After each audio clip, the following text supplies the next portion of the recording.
ये आपको स्लाइड्स नई वाली दिखाई दे रही होगी सैटेलाइट कम्युनिकेशन की।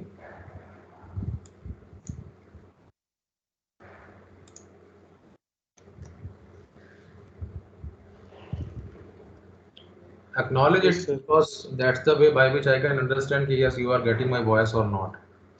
तो सैटेलाइट कम्युनिकेशन बहुत इंटरेस्टिंग है। हम सब जानते हैं कि आजकल जो हमारे यहाँ गवर्नमेंट का या इंडिया का जो रेवेन्यू जनरेशन है उसमें सैटेलाइट लॉन्चिंग हमारी जो है वो बहुत चीप है in comparison to rest of world. और आपने PSLV और GSLV को सुना होगा, ठीक है, जो लॉन्च व्हीकल्स हैं। कोई बताएगा कि PSLV और GSLV की फुल फॉर्म क्या है?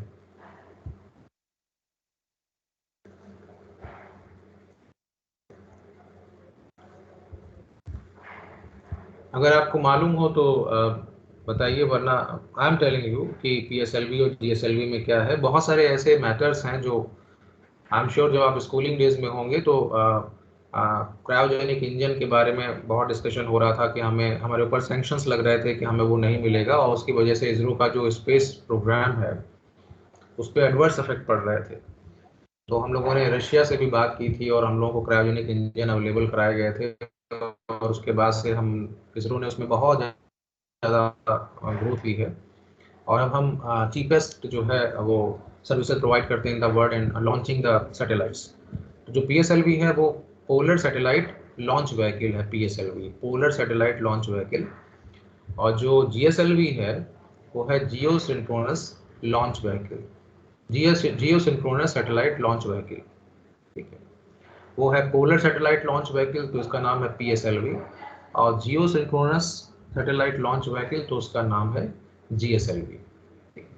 अब सैटेलाइट या उपग्रह के बारे में हमें मालूम है कि जो किसी भी बड़े ग्रह के चारों ओर परिक्रमा करता है उसको हम उपग्रह कहते हैं। जैसे कि हमें पृथ्वी के कॉन्टेक्स्ट में अगर देखें तो चंद्रमा एक उपग्रह है, और पृथ्वी जो है सूरज के चारों ओर चक्कर लगा रही, तो पृथ्वी सूरज के लिए एक उपग्रह है, ठीक है।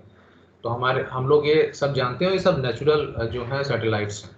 जैसे चंद्रमा हमारे लिए एक नेचुरल सैटेलाइट्स है, लेकिन क्योंकि इसकी दूरी इतनी ज़्यादा है कि अगर हम ये चाहें कि वहाँ पे हम कोई इलेक्ट्रॉनिक इक्विपमेंट इंस्टॉल कर दें और उसका यूज़ फिर जो है कम्युनिकेशन पर्पज़ के लिए करें, तो वो संभव नहीं है।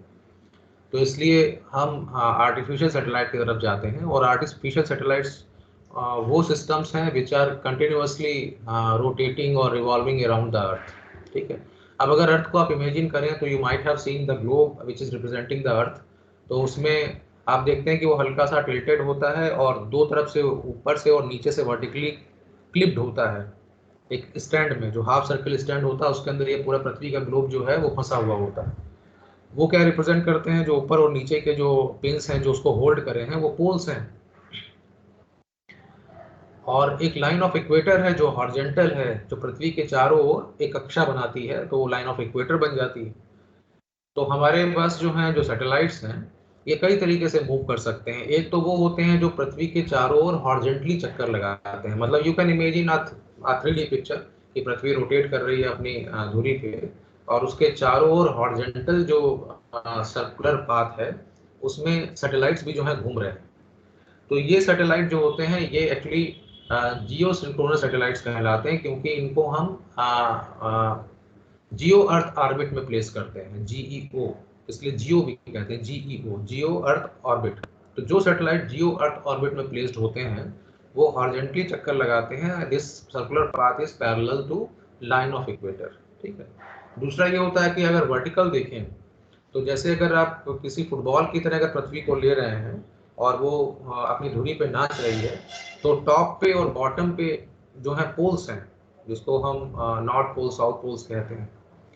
तो एक बात ये भी पॉसिबल है जो बिल्कुल वर्टिकल है, सर्कुलर पाथ है, पृथ्वी को रैप कर रहा है, लेकिन वो वर्टिकल है, वो सर्कल वर्टिकल है, ठीक है। तो वो जो है वो पोलर ऑर्बिट होता है, पोलर अर्थ ऑर्बिट हो जाएगा। और वहाँ पे जो सैटेलाइट हैं उसको एक्चुअली उसको हम पोलर सैटेलाइट्स कहते हैं, लेकिन इस बैंड को जो है हम लियो कहते हैं, लो अर्थ ऑर्बिट, LEO, लियो, लो अर्थ ऑर्बिट। फिर एक थोड़ा इंक्लाइंड जो है सर्कल आता है, जो थोड़ा टिल्टेड होता है पृथ्वी के चारों ओर, और उसे हम मियो कहते हैं, मीडियम अर्थ ऑर्बिट, ठीक है। इसी के बेसिस पे जो सैटेलाइट्स हैं जो अलग अलग कक्षाओं में जाते हैं, ये डिस्टेंस के अकॉर्डिंग होता है। जैसे जो आपको जो मैंने लियो बताया, लो अर्थ ऑर्बिट, जिसमें पोलर सैटेलाइट्स होते हैं क्योंकि वो पोल से होके जा रही है, तो वो सबसे नजदीक होता है पृथ्वी के। और उसके बाद जो है मीडियम अर्थ ऑर्बिट होता है, क्योंकि नाम ही इंडिकेट कर रहा है कि ये मीडियम है as far as distance is concern. और जियो जो है वो फारदेस्ट है। तो अगर आप देखें तो जो लियो है, जो बैंड बिल्कुल पृथ्वी के नज़दीक है, जो ऑर्बिट पृथ्वी के बिल्कुल नज़दीक है, वहाँ पे जो सैटेलाइट इंस्टॉल करे जाएंगे तो उसके लिए उनको लॉन्च करने के लिए the vehicle which is required is PSLV। ठीक है, for India it is PSLV। ठीक है, पोलर सैटेलाइट लॉन्च व्हीकल, जो पोलर सैटेलाइट्स को लॉन्चिंग के काम आती है। फिर जो दूसरी वाली है तो GSLV है, जो दूर जाएगा फेंकने के लिए। और आप लोगों ने पढ़ा होगा कि वो एक एस्केप वेलोसिटी होती है जिसको हम पलायन वेग कहते हैं। ठीक है, तो पलायन वेग क्या होता है? जिस वेग से अगर हम किसी सिस्टम को पृथ्वी से बाहर की तरफ फेंकें, वैसे तो पृथ्वी में जो है ग्रेविटेशनल फोर्स लगता है, तो हर ग्रेविटी, बिकॉज ऑफ ग्रेविटी कोई भी चीज़ जो है पृथ्वी की कक्षा को छोड़ के बाहर नहीं जा पाती। लेकिन अगर उसको एस्केप वेलोसिटी के साथ थ्रो कर दिया जाए तो वो अर्थ के जो ग्रेविटेशनल ऑर्बिट है उसको ब्रेक करके बाहर निकल जाती है। तो इसीलिए जो ये रॉकेट्स होते हैं जो सैटेलाइट लॉन्चिंग के काम आते हैं, इसमें बूस्टर्स लगे होते हैं नीचे। वो बूस्टर जो है उसको एक थ्रस्ट देते हैं रॉकेट को ऊपर जंपिंग के लिए। तो वो कई बूस्टर्स होते हैं, वो अपना उसकी स्पीड को बूस्ट करते रहते हैं। और इसीलिए ऐसा होता है कि वो बीच बीच में गिरते भी रहते हैं। बूस्ट होने के बाद जब वो एक बार अगर थ्रस्ट दे दिया और एक बूस्टर वेस्ट हो गया तो वो गिरेगा नीचे। तो इसलिए जो अधिकतर जो सैटेलाइट लॉन्चिंग स्टेशन होते हैं, दे आर क्लोज टू सी, ताकि जो कुछ भी गिरे वो सी के अंदर गिरे। ठीक है, और जो ये क्रायो इंजन होता है, ये तो जब वो पृथ्वी जो है बिल्कुल अपनी कक्षा के पास पहुंच जाती तो मतलब जो लॉन्चिंग व्हीकल है वो पृथ्वी की कक्षा के बिल्कुल उस समय पहुंच जाती जहां से उसको तोड़ के उसको ऊपर निकलना है, तो वहां पे वो क्रायोजेनिक इंजन स्टार्ट हो जाता है और तोड़ के ऊपर निकल जाता है। अब वहां पे इतना ज्यादा इस अच्छा, क्योंकि पृथ्वी के चारों ओर जो चार्ट पार्टिकल्स हैं, क्योंकि लगभग 600 किलोमीटर ऊपर तक तो एयर है, तो जो जो चार्ट पार्टिकल्स हैं उनके फ्रिक्शन की वजह से ये इसकी जो बॉडी है वो बहुत हीटअप हो जाती है। लगभग 3000 डिग्री सेल्सियस तक का टेम्परेचर चला जाता है। तो इसके ऊपर कई लेयर्स होती हैं। अगर आप जियो स्टेशनरी या जियो सिंक्रोनस सैटेलाइट्स को देखेंगे तो वो ऐसा लगता है कि जैसे सोने के बना दिए गए हैं। उनके ऊपर पूरी एक लेयरिंग जो है गोल्डन कलर की दिखाई देती है। एक्चुअली वो मल्टीपल लेयर्स होती हैं, वो गोल्ड की नहीं होती, उसमें पॉलीमर्स का यूज होता है। और वो जो ये इतना बड़ा जो टेम्परेचर है लगभग 3000 डिग्री सेल्सियस का, उसको बियर करने की क्षमता देता है, उसको इंसुलेट रखता है, तभी उसके अंदर जो सेटेलाइट्स वगैरह है वो बर्न नहीं होते, अदरवाइज बर्न हो सकते हैं। तो ये हर उस जगह होता है जहाँ पे जब कोई अगर मान लिया अंतरिक्ष यात्री भी बाहर जाता है तो उसको भी जो व्हीकल लेके जाती है उसका भी इंसुलेशन वैसे ही प्रोवाइड किया जाता है। जैसे कि जो हम लोगों के एक्सीडेंट हुआ था, जो अमेरिकन स्पेस शटलर थी जो हमारे यहाँ से इंडियन थी, कल्पना चावला, तो उनके साथ यही हुआ था कि उसमें स्क्रैच पड़ गया था और जाते समय तो वो चली गई, लेकिन जब वो वापस आया तो स्क्रैच जो था वो जब जैसे ही वापस फिर से वो जब चार्ट पार्टिकल्स की लेयर के अंदर जब घुसा उनका वो उनकी व्हीकल, तो वो फट गया, वहाँ पे छेद हो गया और वो 3000 डिग्री सेल्सियस टेम्परेचर की वजह से पूरा गल गया और एक साथ बर्स्ट हुआ। और जो है वो जितने भी लोग उसके अंदर थे वो आग के गोले की तरह जो है ख़त्म हो गए।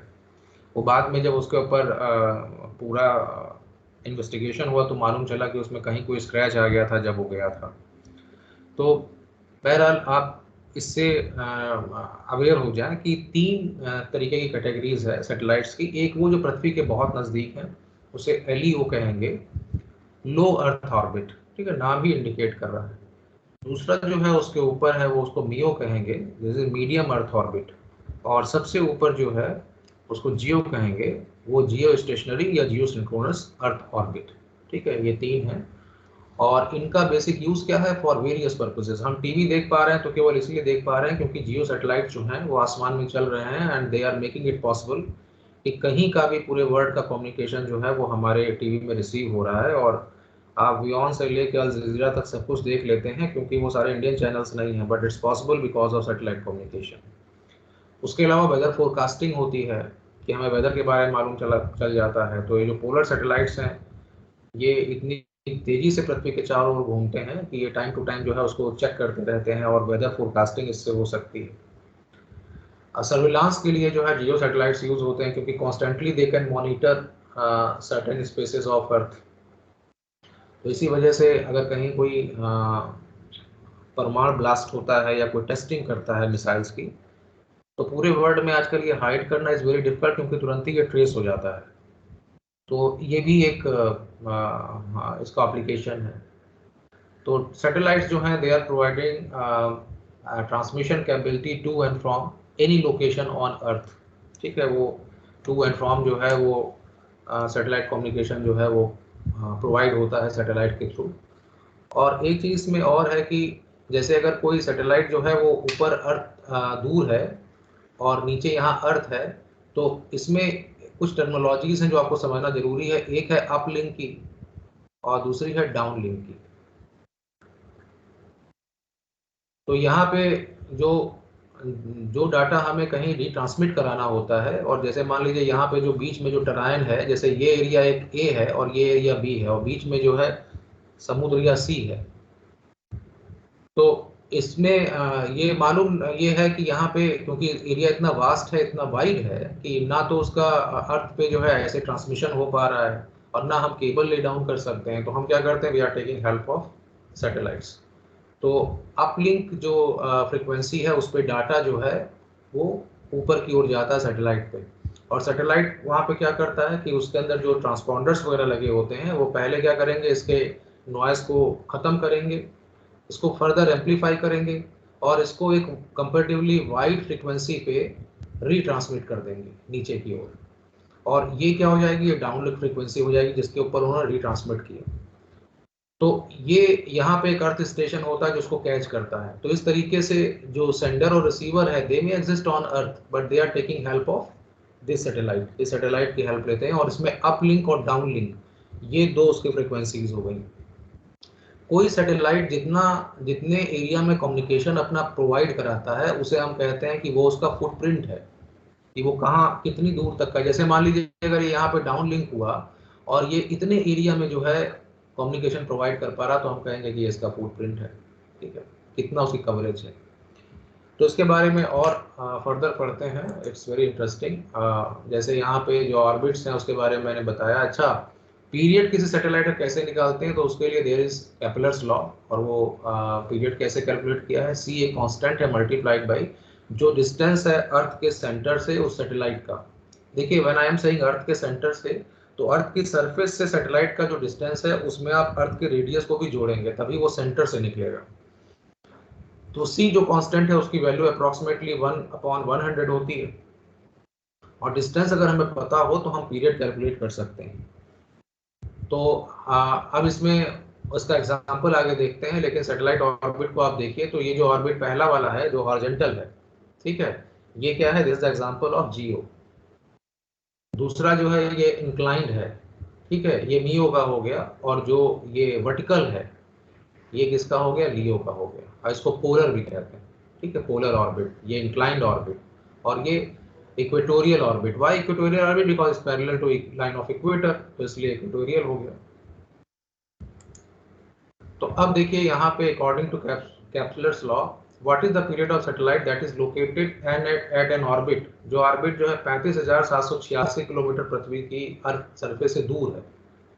पृथ्वी का जो रेडियस है वो 6,378 किलोमीटर, लगभग 6400 किलोमीटर माना जाता है, वो 6,378 किलोमीटर है। तो हम क्या करेंगे, डिस्टेंस कैसे कैलकुलेट करेंगे, जो अर्थ सरफेस से उसमें रेडियस जोड़ देंगे, दोनों को मिला के रेज टू 1.5 1/100। जो भी टाइम आएगा that time is coming in seconds, क्योंकि जब तक कोई सैटेलाइट के कॉन्टेक्स्ट में जब तक कुछ यूनिट जो स्टैंडर्ड दी गई हैं वो केवल ये है कि distance is always in kilometres, और ये जो है सेकेंड्स में, समय जो है सेकेंड्स में। तो इतने सेकेंड्स हैं, उनको अगर आप आवर्स में कन्वर्ट करते हैं तो 24 घंटे का आ जाएगा।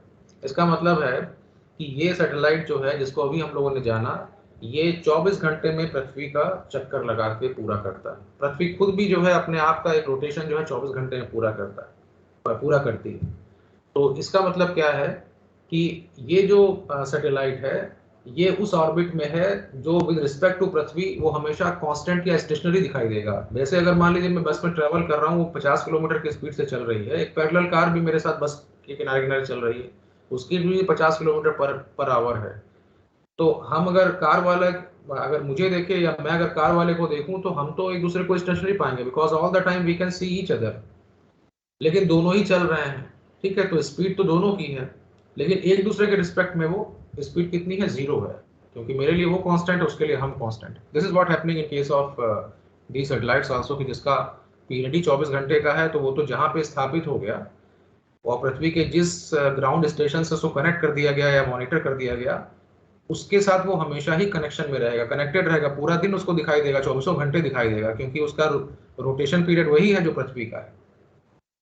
ठीक है, तो इसलिए लेकिन ये डिस्टेंस जो है बहुत ज़्यादा है, मतलब 36,000 किलोमीटर का लगभग डिस्टेंस होता है, जो जिसको हम जियो सिंक्रोनस ऑर्बिट कहते हैं। ठीक है, या जियो सिंक्रोनस अर्थ ऑर्बिट कहते हैं, जियो। तो वो बहुत दूर है, लेकिन एडवांटेज क्या है कि lesser number of satellites are needed, क्योंकि ऐसा कोई सैटेलाइट जिसका जो टोटल रोटेशन पीरियड 24 घंटे का है वो 1/3 अर्थ को कवर कर सकता है। तो मतलब उसमें ये माना जाता है कि अगर 3 सैटेलाइट्स हमारे पास आ जाएं तो हम पूरी अर्थ को कवर कर लेंगे। ठीक है, तो इसमें जब भी सैटेलाइट इस्टेब्लिश किए जाते हैं तो एक इंटरनेशनल टेलीकम्युनिकेशन यूनियन ITU है जो ये डिसाइड करता है कि हम कितने अक्षांश पे या कितने डिग्री पे जो है आप इंडिया को परमिट कर रहे हैं कि वो इस ऑर्बिट में जो है अपना सैटेलाइट लॉन्च करे, क्योंकि वो जो ऑर्बिट है वो तो पूरे वर्ल्ड के लिए है, तो उसमें ये कंपटीशन तो रहेगा कि कहाँ पे हम करें। तो आप ये समझें कि इसमें इसीलिए अलग अलग कंट्रीज जो हैं वो अलग अलग उसको स्पेस दिया जाता है और ITU इसको कंट्रोल करता है, अदरवाइज तो वहाँ पे क्लेम हो जाएगा कि नहीं हम हमारा ये पूरा एरिया है। इसमें भी एक पॉलिटिक्स है, बहुत सारी कंट्रीज ऐसी भी हैं जो क्लेम करती हैं कि सिंस जैसे मून पे वो सब क्लेम करते हैं कि वो हम सबका है, वैसे ही वो ये भी क्लेम करते हैं कि ऑर्बिट भी हम सबका है। Today we are not in capacity of launching our satellites, but tomorrow when will be able to launch the satellite, because will be technically qualified and having the knowledge of launching the satellites, तब हमारे लिए orbit की जरूरत पड़ेगी, तो वो हम किसी को क्यों दें। तो ये एक डिबेटेबल क्वेश्चन है जिसके ऊपर फिलहाल, क्योंकि इससे तमाम तरह के करप्शंस भी होते हैं, तमाम ऐसे कंट्रीज हैं जो बनाना रिपब्लिक हैं जिनका केवल उद्देश्य ही जो है केवल पैसा और यही लूटमार करना है, तो वो ये हो सकता है कि वो क्लेम करें कि नहीं हमारा एरिया है तो हमें दे दीजिए, और उसको किसी और को फिर कंट्री को महंगे दामों में बेचें, क्योंकि their sole motto is to earn the money. तो इसलिए वहाँ पे ये अलाउ नहीं किया जा रहा है फिलहाल। तो ITU जो है केयरफुली इसको लुक आफ्टर करता है। तो ये क्लियर है कि जियो सिंक्रोनस जो सैटेलाइट्स हैं वो लगभग 36,000 किलोमीटर दूर जो है पृथ्वी कक्षा में स्थापित होते हैं, और वो पृथ्वी के कॉन्टेक्स्ट में स्टेशनरी होते हैं, इसलिए ही उसको जियो सिंक्रोनस कहते हैं, क्योंकि they are in synchronous with earth. और उसको जियो स्टेशनरी भी इसीलिए कहते हैं क्योंकि they appear stationary with respect to earth, because they are having the same rotation period which earth is having. तो earth is revolving and completing its rotation in 24 hours. Similarly, these satellites are also revolving and rotating around the Earth, and they are also completing their turn in 24 hours.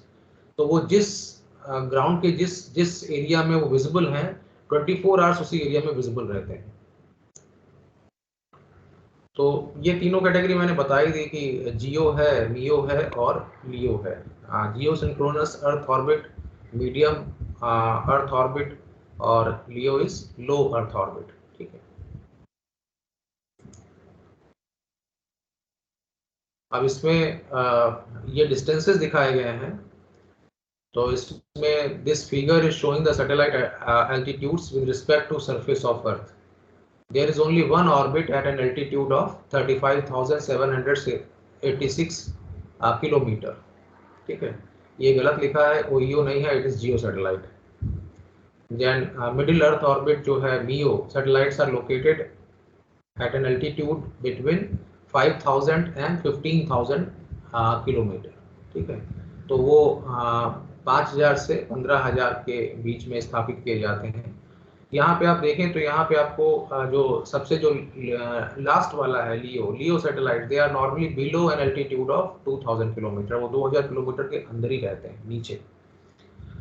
तो आप ये देखें, ये वैसे ही है जैसे अगर हम टॉर्च की रोशनी करें and if we are far away from the wall and then we are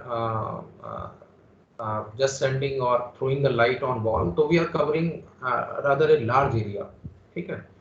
लेकिन when we are going closer to the wall और तब हम टार्च का फोकस देखें तो टार्च की जो लाइट की इंटेंसिटी है वो बढ़ती जाती है, लेकिन एरिया जो है वो घटता जाता है जो लाइट से कवर हो रहा है। बिल्कुल नजदीक ले जाएंगे टॉर्च को, जो उसका शीशा है उसको बिल्कुल नजदीक अगर वॉल के रखेंगे तो बहुत थोड़ा सा एरिया, जितना उसका सर्कल भर होगा उतना ही इल्यूमिनेटेड होगा, ठीक है। यही बिल्कुल सैटेलाइट में है, जितना दूर होगा उतना ही कवरेज ज्यादा होगा, लेकिन जैसे लाइट ब्लर होती है वैसे सिग्नल ब्लरिंग होगी क्योंकि डिस्टेंस बहुत ज्यादा है। तो अगर हम यहाँ पे अप लिंकिंग और डाउन लिंकिंग करते हैं तो सैटेलाइट को बहुत पावर लगानी पड़ेगी उस सिग्नल को एम्पलीफाई करके वापस अर्थ पे भेजने के लिए, ठीक है। और एक टर्मिनोलॉजी है जिसको हम राउंड ट्रिप डिले कहते हैं। जैसे मान लीजिए हम इमेजिन करें कि पृथ्वी पे मान लीजिए हम गोरखपुर से सिग्नल सेंड करते हैं टू सैटेलाइट, तो अगर वो जियो सैटेलाइट है, कोई भी सैटेलाइट है, तो मेरी जो पहली डिजिट या 1 बिट है, जो डाटा का स्टार्टिंग बिट है, डाटा हमने ट्रांसमिट किया, तो उसकी जो बिट है उसको एक लंबा डिस्टेंस ट्रेवल करके और सैटेलाइट तक पहुंचना पड़ेगा, तो उसमें एक डिले होगी। तो वो मान लीजिए उसको 270 मिली सेकेंड समय लगता है टू रीच द सैटेलाइट। उसके बाद सैटेलाइट क्या करेगा, उसकी नॉइज रिमूव करेगा, उसको फर्दर एम्पलीफाई करेगा। एम्पलीफाई इसलिए करेगा क्योंकि अगर एम्पलीफाई नहीं करेगा तो सिग्नल में इतनी पावर ही नहीं कि वो अर्थ तक जा सके, क्योंकि डिस्टेंस बहुत ज्यादा है। तो फर्दर एम्पलीफाई करके वो उसको डाउन लिंक फ्रिक्वेंसी पर ट्यून करके रीट्रांसमिट कर देगा, और वो फिर से उसको 270 मिली सेकेंड लगते हैं।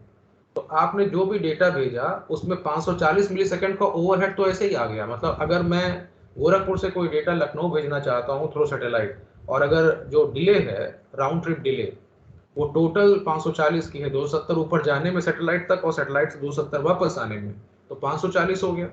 तो 540 मेरे स्टार्ट करने के 540 मिली सेकेंड के बाद ही लखनऊ स्टेशन जो है वो सिग्नल रिसीव करेगा। तो आप इसको इस तरीके से समझिए कि जो सैटेलाइट जितना ऊपर होगा, जितना ऊंचा होगा, एडवांटेज तो उससे ये है कि lesser number of satellites are required, क्योंकि जो 24 घंटे अर्थ को एक चक्कर पूरा करता है और अर्थ भी उसी स्पीड से है और 1/3 एरिया कवर कर लेता, तो केवल 3 सैटेलाइट में आप पूरी पृथ्वी को कवर कर लेंगे। And all the time you will remain connected and you can see every area of that earth, ठीक है।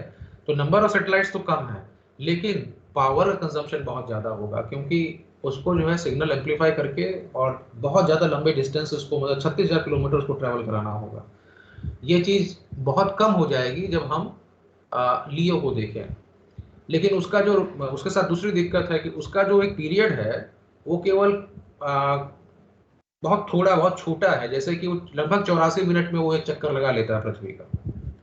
तो अब ऐसे में अगर आप किसी स्टेशन पर, और लगभग 10 ही मिनट विजिबल रहता है किसी एक स्टेशन से, तो इसका मतलब है कि सैकड़ों सैटेलाइट आपको लॉन्च करने पड़ेंगे, ताकि जब एक जो है उस स्टेशन से दिखना बंद हो जाए तब तक दूसरा आ जाए, ताकि कम्युनिकेशन जो है निर्बाध चलता रहे। तो नंबर ऑफ सैटेलाइट्स बढ़ जाएंगे, ठीक है।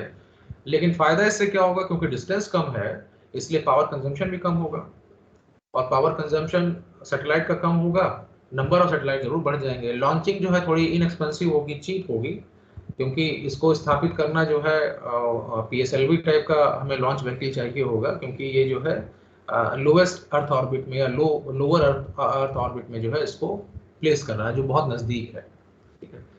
तो यहाँ पे आई बिलीव कि थोड़ा सा आपको समझ में आया हो कि लियो, मियो और जियो ये 3 कैटेगरीज हैं। यहाँ एक चीज जो दिखाई दे रही है वो एक वैन एलन बेल्ट है, जो, सॉरी,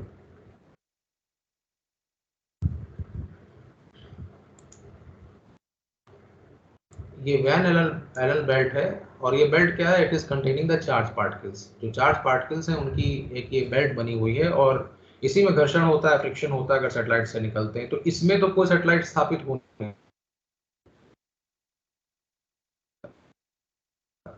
तो जो नियो है,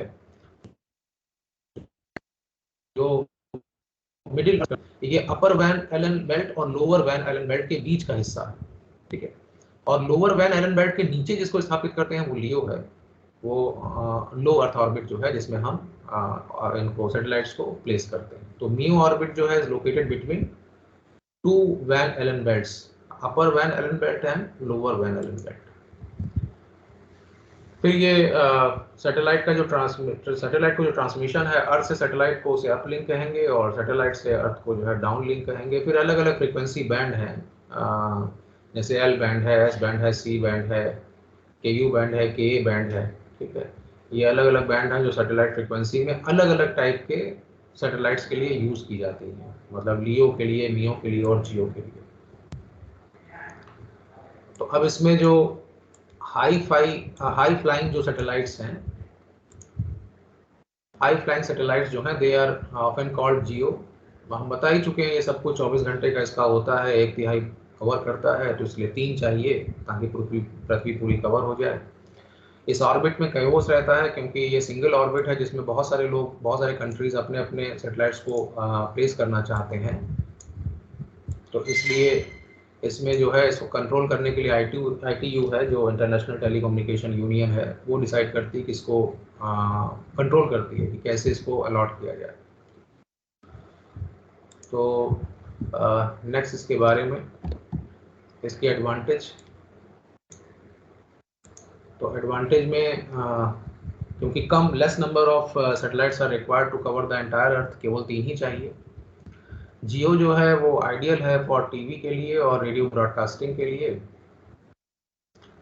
life time expectation for GEOs are rather high, इसलिए हाई है बिकॉज जो 36,000 किलोमीटर पे जो आपने सैटेलाइट लॉन्च किया है, तो उसकी लॉन्चिंग भी बहुत कॉस्टली होती है, सैटेलाइट भी बहुत कॉस्टली होता है, क्योंकि उसका पावर कंजम्पशन बहुत ज़्यादा हो, तो बहुत बड़े सैटेलाइट, हैवी सैटेलाइट्स हैं, आपको लॉन्च करने पड़ते हैं।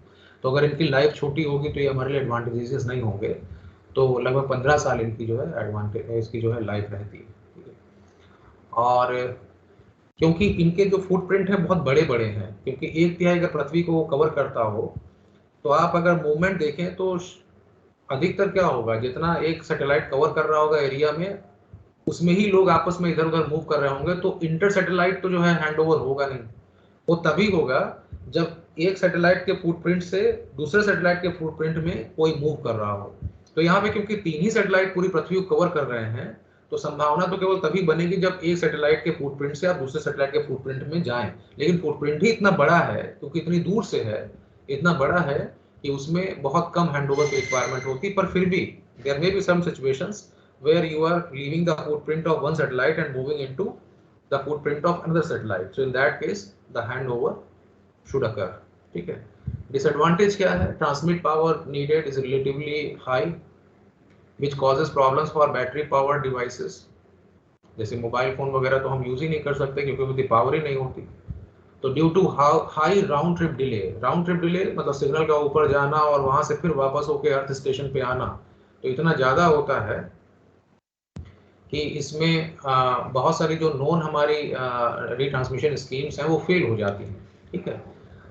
लार्ज फुटप्रिंट होने का एडवांटेज जो है लेस हैंडओवर से तो है, लेकिन उसका ड्रॉबैक क्या है कि हम जानते हैं कि जैसे हम लोगों ने देखा है कि सेलुलर टेलीफोनी में जब सेल्स जो हैं 7 सेल्स का एक ग्रुप बना है हेक्सागोनल शेप में, चारों ओर उसके हैं और बीच में एक है, तो वहां पे हम फ्रीक्वेंसी जो है एडजेसेंट सेल्स के अंदर फ्रीक्वेंसी बैंड अलग अलग रखते हैं और हम इस तरीके से एक ही फ्रीक्वेंसी स्पेक्ट्रम या जो हमें मिला होता है वो हम 7 सेल में यूज करते हैं और इसको बार बार हम रिपीट करते जाते हैं इस पैटर्न को। इस तरीके से हम बहुत लार्ज एरिया जो है इन 7 सेल से कवर करते जाते हैं। ठीक है। वो चीज यहाँ पे करना इसलिए मुश्किल है क्योंकि जो एरिया है, जो फुटप्रिंट है, वो इतना बड़ा है कि जो फ्रीक्वेंसी आपने यहाँ पे यूज करी है उसको रीयूज करना तो बहुत मुश्किल इसलिए क्योंकि वो अगल बगल का एरिया नहीं है, वो बहुत दूर दूर का एरिया है। आप एक फुटप्रिंट से दूसरे फुटप्रिंट में जाएंगे, वो एरिया ही बहुत दूर है। तो इसका मतलब है कि अगर जो हम फ्रीक्वेंसी यूज कर रहे हैं वो फ्रीक्वेंसी जो स्प्रेड फ्रीक्वेंसी है, जो बैंड है, जो उसकी विड्थ है, वो इतनी ज्यादा वाइड है एक ही फुटप्रिंट के अंदर कि वो यहाँ पे थोड़ा सा एक प्रॉब्लम क्रिएट करती है कि फुटप्रिंट लार्ज है, इसलिए जो फ्रीक्वेंसीज हैं उनको रीयूज उतनी जल्दी जल्दी नहीं कर सकते जितना छोटा एरिया में फोकस करके बार बार रिपीट कर सकते हैं। ठीक है। और ट्रांसफरिंग जो है डाटा का वो जियो से हमेशा मुश्किल है क्योंकि ये बहुत एक्सपेंसिव है, क्योंकि उसका जो ऑर्बिट है वो बहुत दूर है। फिर मियो सैटेलाइट जो है बहुत मतलब much lower altitude in comparison to the higher one, ठीक है। तो ये मीडियम कहिए या मिडिल कहिए अर्थ ऑर्बिट में ये प्लेस्ड हैं। और आपको जैसे इस डायग्राम में दिखाया गया है कि ये इंक्लाइंड है। जो हमने शुरू में डायग्राम दिखाया था उसमें 3 ही टाइप था, एक इक्वेटोरियल जो ऑर्बिट है, और दूसरा जो है इंक्लाइंड ऑर्बिट है जो टिल्टेड है, मल्टीपल ऑर्बिट्स पॉसिबल हैं, और एक पोलर ऑर्बिट है जो बिल्कुल वर्टिकल था, ठीक है। तो ये इंक्लाइंड वाला है। और इसमें जो सैटेलाइट लॉन्च किए जाते हैं उनका जो रोटेशन पीरियड होता है पृथ्वी का वो लगभग 6 घंटे का होता है। तो आपको 24 घंटे के लिए जो है वो 4 सैटेलाइट एक ऑर्बिट में चाहिए होंगे, ठीक है। तो यहाँ पे दे as viewed from the earth, these drift slowly in longitude, taking something like 6 hours to circle the earth. Accordingly, they must be tracked as they move through the sky because they are lower than GEOs. They have a smaller footprint on the ground and require less powerful transmitters to reach them in comparison to GEO, not in comparison to LEO. LEO तो और भी नजदीक। तो GPS navigation के लिए जो है वो हम इसको यूज करते हैं। और जीपीएस नेविगेशन आप जानते हैं, जैसे सी वगैरह में जा रहे हैं तो उसकी लोकेशन, एयर नेविगेशन जो हवाई जहाज उड़ रहे हैं उनको नेविगेट करने के लिए, तो it is useful for land, sea and air navigation, ठीक है, to provide time and locations for vehicles and ships, ठीक है। तो जीपीएस जैसे जो ग्लोबल पोजीशनिंग सिस्टम है, it is making use of 24 satellites जो 6 ऑर्बिट में जो है, और हर एक ऑर्बिट 4 तो total 6। The orbits and the location of satellites in each orbit are designed in such a way that any time 4 satellites are visible from any point। क्योंकि जब 24 हैं और 6 बैंड हैं, 6 ऑर्बिट्स हैं, तो वो कम से कम 4 जो हैं वो हमेशा किसी भी पॉइंट पे दिखाई देते हैं। एडवांटेज क्या है कि 10,000 किलोमीटर जो है ऑर्बिट है, तो the system only requires a dozen satellites, लगभग 12 सैटेलाइट्स या उतने जो है they are more than sufficient, वो जो कि बहुत कम है इन कंपैरिजन टू लियो, क्योंकि उसमें तो ड्यूरेशन 10 ही मिनट का है, तो 24 घंटे कवरेज के लिए more number of satellites are required. तो these satellites move more slowly relative to the earth location, allowing a simple system design, ठीक है। Satellite periods is about 6 hours. Depending on the inclination, a MEO can cover large populations, so requiring fewer handovers। इनका footprint जो है वो जियो से तो छोटा होता है लेकिन मियो से बड़ा होता है, तो इसमें भी हैंड ओवर की या हैंड ऑफ की रिक्वायरमेंट जो होती है वो कम रहती है इन कंपैरिजन टू लियो, ठीक है, बट ज़्यादा होती है in comparison to geo. Disadvantage क्या है? Again due to large distance to the earth, delay increases to about 70 to 80 millisecond, lesser than GEO, but still it is high. The satellites need higher transmit power and special antennas for smaller footprint, ठीक है। छोटे footprint के लिए जो है वो ज़्यादा transmission power चाहिए होगी, बड़े और स्पेशल एंटीनास चाहिए होंगे। फिर आ जाता है ये जो लो अर्थ है,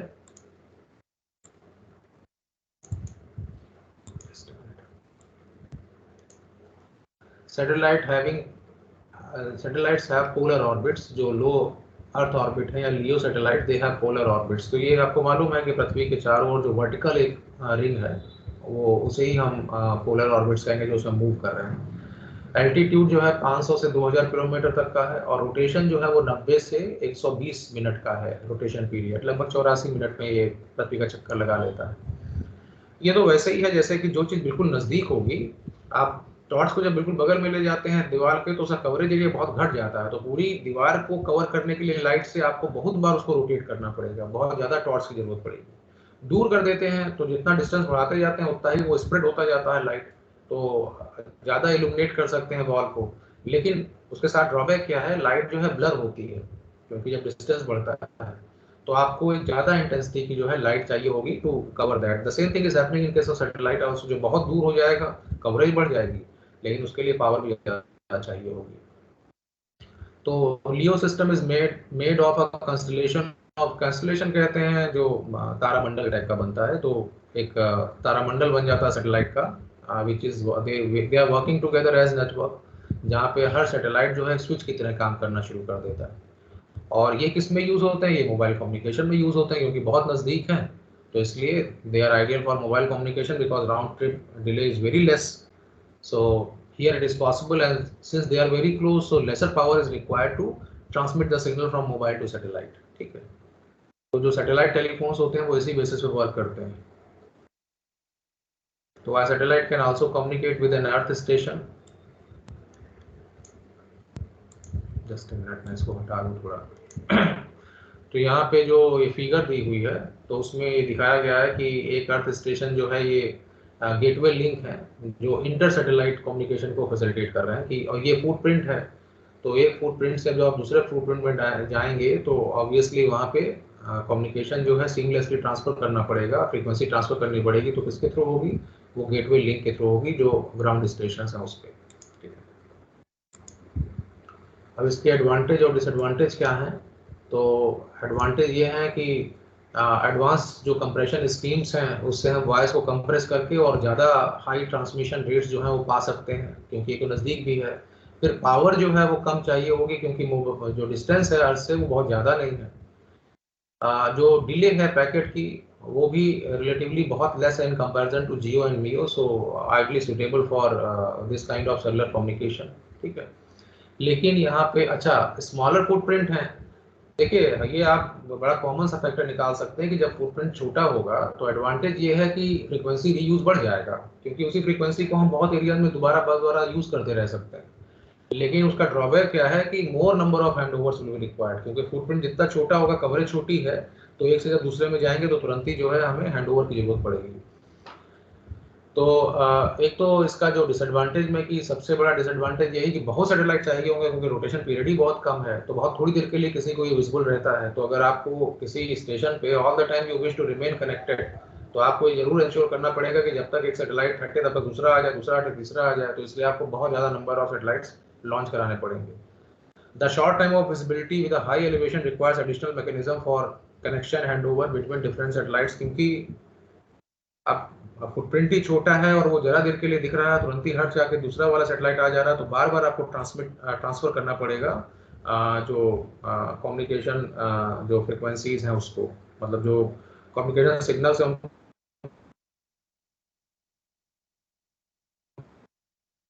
over different frequencies.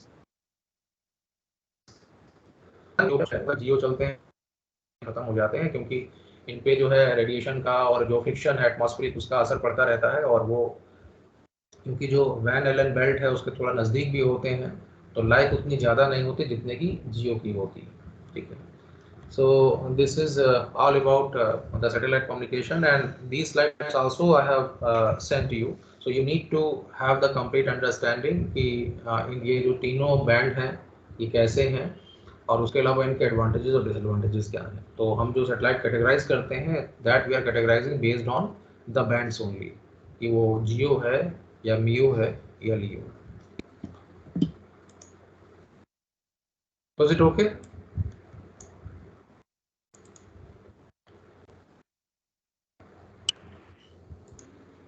Sir minor से 20 मार्क्स क्यों 30? माइनर 30 का है क्योंकि ये 4 क्रेडिट का है. आप देखो प्रैक्टिकल अगर होता है इसके अंदर तभी माइनर जो है वो 20 का होता है क्योंकि वहाँ प्रैक्टिकल एग्जाम भी होता है. तो 20 नंबर का इंटरनल असेसमेंट हो जाता है और 10 नंबर का जो है वो माइनर का हो जाता है, सॉरी प्रैक्टिकल एग्जाम का हो जाता है. तो 30 नंबर वहाँ से मिलते हैं और